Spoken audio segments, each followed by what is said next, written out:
We often assume that when someone tells us they love us, but at the same time says we shouldn't be together, they must be lying. It feels contradictory, almost cruel, because we've been taught that real love never hesitates, never retreats, and never accepts limits. That if love is genuine, it should overcome everything. You either love someone enough to fight for them at all costs, or you don't love them at all. Anything in between sounds like an excuse.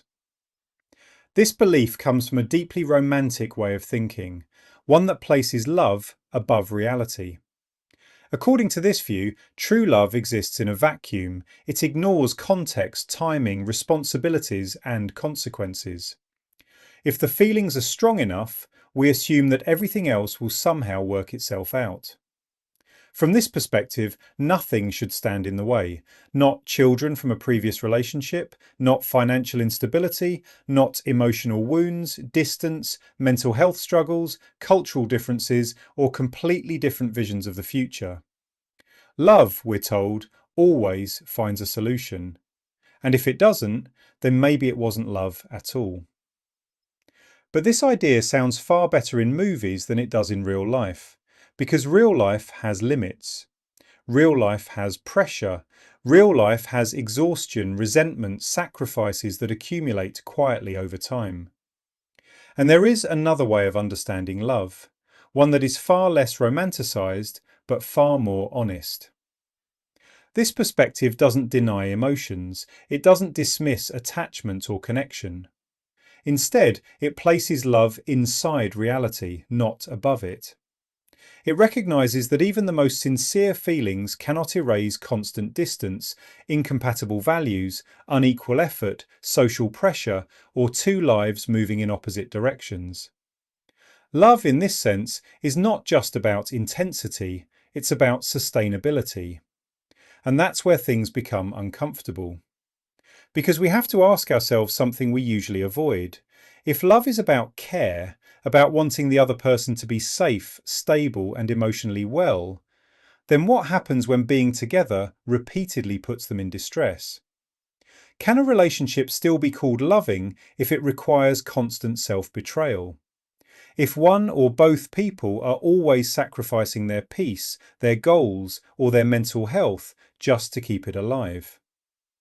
Sometimes we stay not because the relationship is good, but because the attachment is strong. And those two things are not the same. There are moments when what we call love is actually fear of loss, fear of loneliness, fear of starting over, fear of admitting that feelings alone are not enough. And so we hold on longer than we should, convincing ourselves that endurance equals devotion. Of course, there are people who hide avoidance behind kindness. People who say, "I love you," as a way to soften rejection. That happens. But there are also people who genuinely love and who choose to step away quietly, not because they feel nothing, but because they feel too much to keep causing harm. This kind of love doesn't announce itself. It doesn't demand recognition. It doesn't dramatize the sacrifice. It simply understands that staying would slowly erode both people. There is something admirable in trying everything to be with someone, in fighting, adapting, and refusing to give up too easily. But there can be an even deeper form of love in knowing when effort turns into damage, in recognizing the limits before resentment replaces affection, in stepping back before more years are lost trying to force something that cannot stabilize. Sometimes loving someone means choosing not to be the centre of their life. It means accepting that your presence, no matter how well intentioned, is not aligned with the life they need to live. And that truth is painful, but it is also honest. Before you go, I'd like to ask you something in the comments.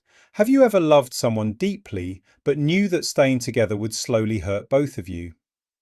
If this topic resonates with you, you'll find a video linked above called "The Red Flags You Keep Ignoring," where we explore the warning signs we often notice but choose not to confront.